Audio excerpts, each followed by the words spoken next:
আমি এখন আছি পুরো একদম দমদম জংশনে আর কি। তো যাচ্ছিলাম আছে নিউ মার্কেটে যাওয়ার কথা, তো সেটাই আর কি যাব। তো এখানে ব্যাপারটা একটা জিনিস হয়েছে আমার সাথে।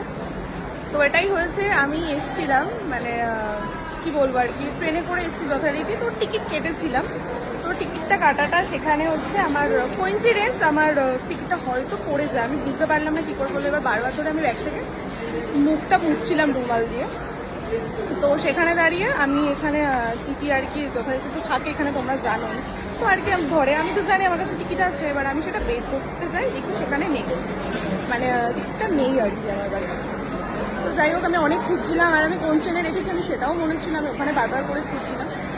তো এটাই আর কি। তো ওনাদেরকে আমি এটা বললাম যে এরকম এরকম হয়েছে, আমি তো কেটেছি, এবার না কাটলে একটা অন্যরকম ব্যাপার, বাট আমি যেখানে কেটেছি টিকিট, তো তারপরে দাঁড়িয়েও ঠিক আছে। এবার নাকি ওটা এদের রুলসের মধ্যে পড়ে, মানুষের মুখের কথা তো আজকালকার দিন কিছু বিশ্বাস হয় না। তো এটাই বললো যে আমি যদি বলি তো এরকম আরও অনেক মানুষরা বলবে, সেটাও হয়তো ঠিক। আর যাই হোক, একটা 10 টাকার টিকিট কাটলাম, তারপরেও বেকার আমাকে 260 টাকা গচ্ছা গেল। আমার পুরো 260 টাকা একদম সকাল সকাল আমার একদম চুনা লেগে গেল, যেটাকে বলে।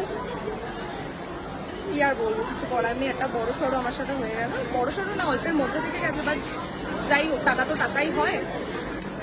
তো হয়ে গেল এরকম আমার সাথে, বেকার টিকিটও কাটলাম, তারপর আমার ওটা সেটাও গেল, তারপরে বেকার টাকাটাও দিতে